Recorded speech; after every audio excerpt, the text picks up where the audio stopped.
Okay, the next abstract data type is called a stack. Now, a stack is an ordered linear structure and it operates on the first in, last out principle. Now, because this is an abstract data type, we need to use something more concrete like an array or a linked list to create a stack. So this diagram is one often you'll find on various websites or videos. We can use this for now, but I'm going to move us on to an array as implementation of a stack. So if we look at how this diagrammatically works, if we push some data into the stack or onto the stack, it falls to the bottom. If we push more data onto the stack and then more, we can see that what went in first will be the last to come out, because to access it, we've got to remove this to get to that. So that's what we mean by the first in, last out.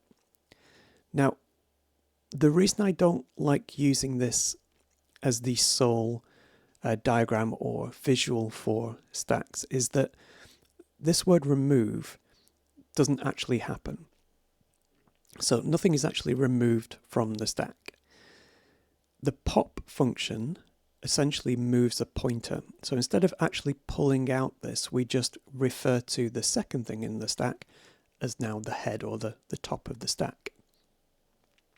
So if we illustrate this, we've just pushed this data, ff34, onto the stack.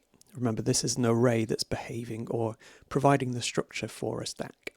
How it behaves makes it a stack. So that first piece of data has been pushed onto the stack. So we've got two pointers, the base and the top of the stack. Now, because it's the only piece of data in this stack, the base and the top are in the same position. But as we push more data in, the top of the stack moves. Okay, so the pointer that's pointing to the head or the top of the stack is now at position 6. If we run a pop command, then in the classic kind of example, you would remove this top item. What's actually happening is this pointer is just moving down. It's decrementing down to 5. So if we run a pop, there we've popped. Now this data still exists, but it's not accessible. You can only access what is at the top of the stack. So if we run pop again, this moves down. If we run pop another time, it moves down to here. So this data is still in the array, in the stack, but it's not accessible because we can only access what this pointer is pointing at. So these diagrams, the one we used initially, diagrams that show things entering and then leaving, popping off the stack, or the analogy or metaphor that's used of dinner plates, to get to the bottom plate you have to remove the ones on top, and not strictly speaking true. They're helpful but not quite what happens. A better example in my opinion is the notion of a back button. So essentially what I've got here is a web page in front of me that I've navigated to through 3 or 4 other pages. So we're now at the head of the stack. So if I play this, we'll see that if I reveal the stack, there it is. So I can, by pressing the back button, I'm essentially running a pop. So we've popped to this, and then we can pop again. Now, by revealing the stack in the top left, we're actually peeking at what's at the top of the stack. So if we run the pop again, we end up back here. But because this is an array and we're using a pointer, we can still access the data that's in the array. So we can go forward in time. It's much the same as an undo button or a redo button. It's still working on the first in, last out principle. So here's another example. This is meant to represent RAM. So we've got the address of the position in RAM down the side, and what we've got is something called a stack frame. So this program that's running might call a function and then pass some data into it. That then might call another function, might call another function.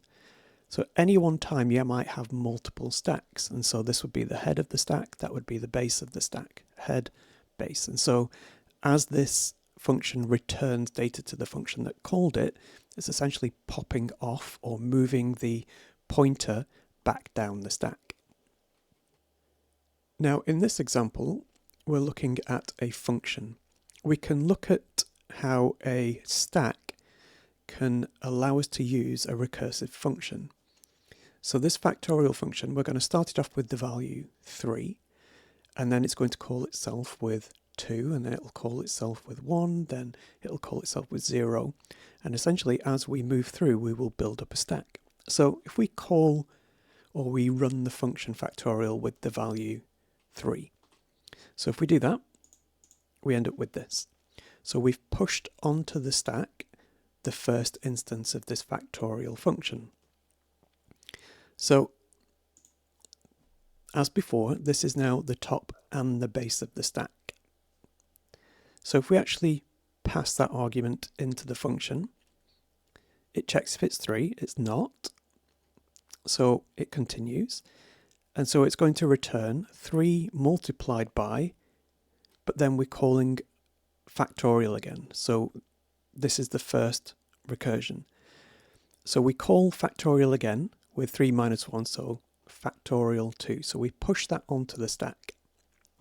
This is essentially paused at this point. This is now what the focus of the program is. So we've pushed this new instance of factorial on, carrying the parameter up here. So then this is now the top of the stack. So this instance of this function runs, so we pass that in, check if it's 0, and then we're going to multiply this by, and then we call the function again, this time with n minus 1, so it's going to call it with factorial 1. So we push that onto the stack, this becomes the top of the stack, we then pass that in, we check it, we're going to multiply 1 by, and then we again call the function factorial function again, so we pass the 0 into that, so we push that onto the stack. So then this argument gets pushed in, used as a parameter. If 0 is the same as 0, which it is, it's going to return 1. So this is the point at which we start to pop. So we're going to pop and return that value to the function that called it. We're then going to multiply 1 by 1, which gives us 1. So we're going to return that via a pop. We're then going to multiply 2 by 1 and return that. So that's going to give us 2. So we pass that by virtue of the pop to the function that called it. And this time we're going to multiply 3 by 2 and return that via a pop to the initial call of that function. Here we can see how we've used the stack. The first thing that was in the stack was the last thing to run, because each new push created a new recursive function, which then had to return back down the stack to give us our value.